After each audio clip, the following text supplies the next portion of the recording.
Supreme court ने फौजी अदालतों में सिविलियंस का ट्रायल जारी रखने की इजाजत दे दी। फौजी अदालतों में सिविलियंस का ट्रायल कलअदम करार देने का फैसला मअतल। अपीलों पर फैसले तक 102 गिरफ्तार अफराद के ट्रायल का हतमी फैसला जारी नहीं किया जाएगा।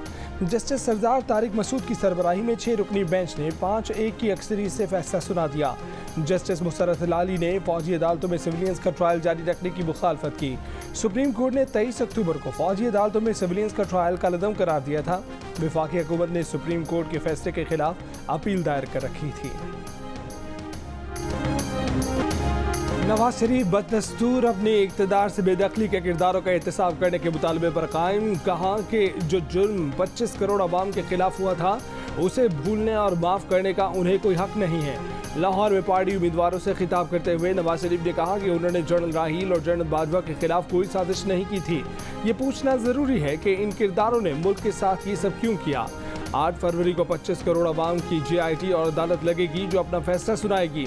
नवाज शरीफ का ये भी कहना था कि एक तरफ जज गॉडफादर और सिसिलियन माफिया कह रहे थे, दूसरी तरफ मीडिया ट्रायल चल रहा था। पता नहीं कहां से साजिशी आकर शाम को अपनी दुकानें लगाकर जहर उगलते रहे थे।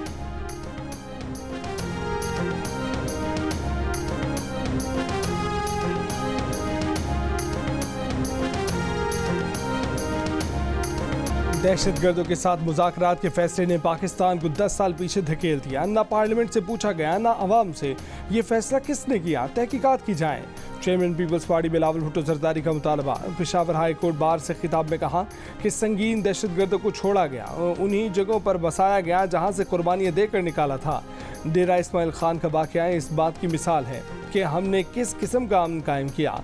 बिलावल भुट्टो जरदारी की दहशतगर्दी के वाक़यात की रोकथाम के लिए तमाम जमातों को मिलकर बैठने की दावत। जुल्फ़िकार अली भुट्टो रेफरेंस के फैसले को जमहूरी निज़ाम की मजबूती के लिए भी ज़रूरी करार दिया। कहा कि जजों को डिक्टेशन देने का दरवाज़ा बंद कर दिया जाए तो इंसाफ सबको मिल सकता है। ख़वातीन कन्वेंशन से खिताब में कहा कि अफ़गानिस्तान की तरह पाकिस्तान में भी बाज़ लोग ख़वातीन को आगे बढ़ने नहीं देना चाहते। मुल्क की मईशत तब तक अच्छी नहीं हो सकती जब तक इसमें ख़वातीन का किरदार ना हो।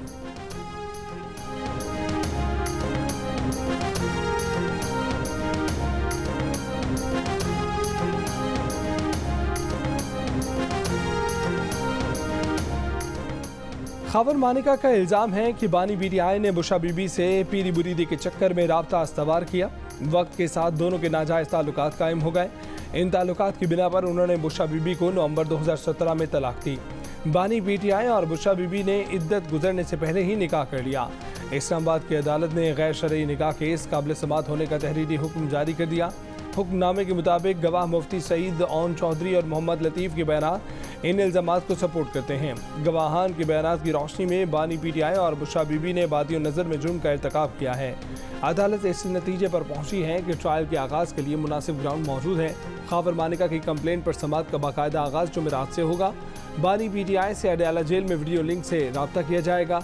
बुशा बीबी ज़ाती हैसियत में तलब।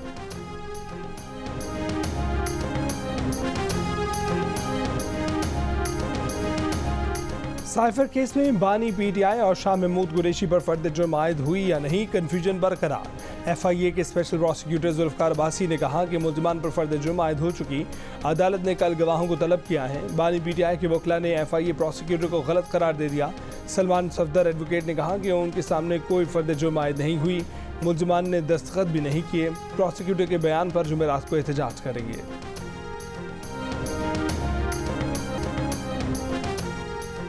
साइफर केस में FIA की चार्जशीट में कहा गया है कि मुल्ज़िमान ने साइफर टेलीग्राम को कौमी सलामती के बरक्स ज़ाती मकासद के लिए इस्तेमाल किया।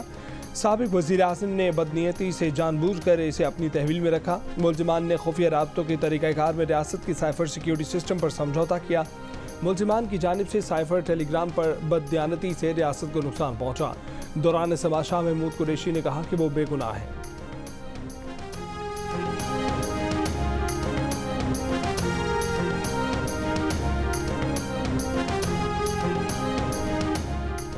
तोशाखाना केस में बानी BTI की अबूरी जमानत खारिज। एहतसाब अदालत के जज मोहम्मद बशीर ने महफूज फैसला सुना दिया।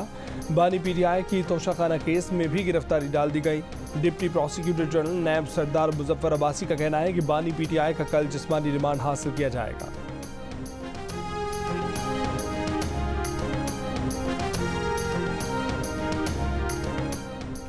सुप्रीम कोर्ट का फैसला दस्तूर के खिलाफ जुडिशल कू से किसी तौर पर कम नहीं है। फौजी अदालतों में सिविलियंस के ट्रायल से मुताल्लिक फैसले पर तहरीक इंसाफ का रद्दअमल। तर्जुमान पीटीआई ने कहा कि फैसला बुनियादी इंसानी हकूक पर कारी ज़र्ब है।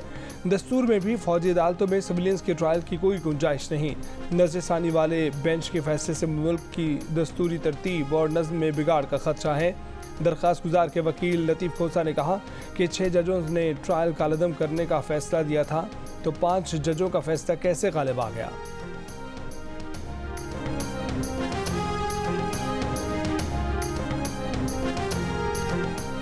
इलेक्शन कमीशन ने तहरीक इंसाफ के इंट्रा पार्टी इलेक्शन पर तहरीक इंसाफ की दी गई वजाहतें नाकाफी करार दे दी।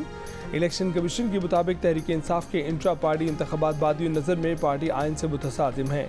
इलेक्शन कमीशन ने तहरीक इंसाफ को वजाहत का एक और मौका देते हुए 18 दिसंबर को तलब कर लिया। इससे पहले तहरीक इंसाफ ने इंट्रा पार्टी इलेक्शन से मुतल्लिक 8 दिसंबर को अपना जवाब इलेक्शन कमीशन में जमा करवाया था।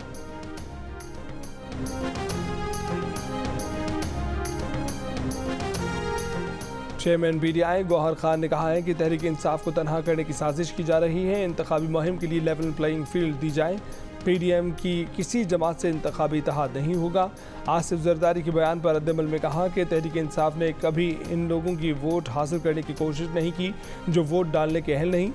हमारी वाज़ेह पॉलिसी है, जो लोग 30-40 साल से इस मुल्क में रह रहे हैं उनसे कानून के मुताबिक सलूक होना चाहिए।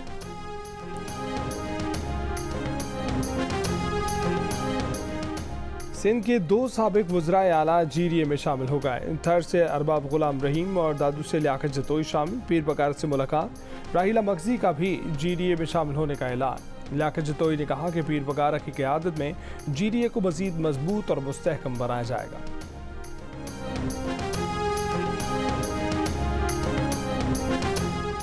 कराची के सार्फिन के लिए बिजली ₹1.71 फी यूनिट महंगी होने का इम्कान। पावर डिवीजन ने दरख्वास्त नेपरा में जमा करवा दी। दरख्वास्त गुज़िश्ता माली साल की दूसरी और तीसरी तिमाही एडजस्टमेंट की मद में जमा करवाई गई है। वफाकी हुकूमत की दरख्वास्त पर नेपरा 20 दिसंबर को समाअत करेगी। कराची में ऑनलाइन प्लॉट बेचने वाले 19 साल नौजवान को गाड़ी और प्लॉट की फाइल समेत अगवा कर लिया गया। 24 घंटे बाद भी पुलिस मुलजमान और मगवी का पता लगाने में नाकाम। मगवी नौजवान मुश्तबा की वालिदा ने मुकदमा दर्ज करा दिया। FIR के मुताबिक कामरान पाशा नामी खरीदार को प्लॉट दिखाने के लिए मुश्तबा अपनी वालिदा और वालिद के दोस्त उसामा के साथ गाड़ी में निकले। ऐसलाबाद रोड पर मुलजिम ने असलहे के जोर पर पहले उसामा और कुछ आगे जाकर खातून को उतार दिया। मुश्तबा को गाड़ी और प्लॉट की ओरिजिनल फाइल समेत अगवा कर लिया गया। पुलिस ने इलाके की CCTV वीडियोस हासिल करना शुरू कर दी हैं। मगवी के मोबाइल फ़ोन डाटा और इलाके की जियो फेंसिंग कराने का भी फैसला।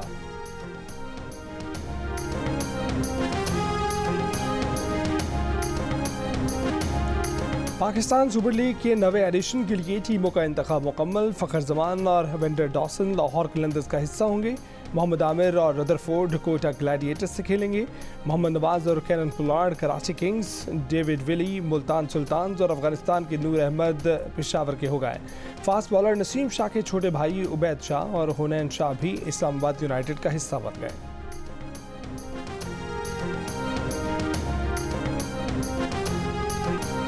और पाक ऑस्ट्रेलिया टेस्ट सीरीज का आगाज आज से पर्थ में होगा।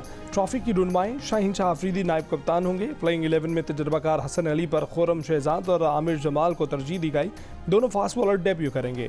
टीम में 3 फास्ट बॉलर और ऑलराउंडर फ़हीम अशरफ शामिल हैं। कप्तान शान मसूद का कहना है कि जानते हैं जीतने के लिए 20 विकेटें लेना होंगी। बॉलरों ने तसलसल के साथ बॉलिंग की तो अच्छे रिजल्ट हासिल कर सकते हैं।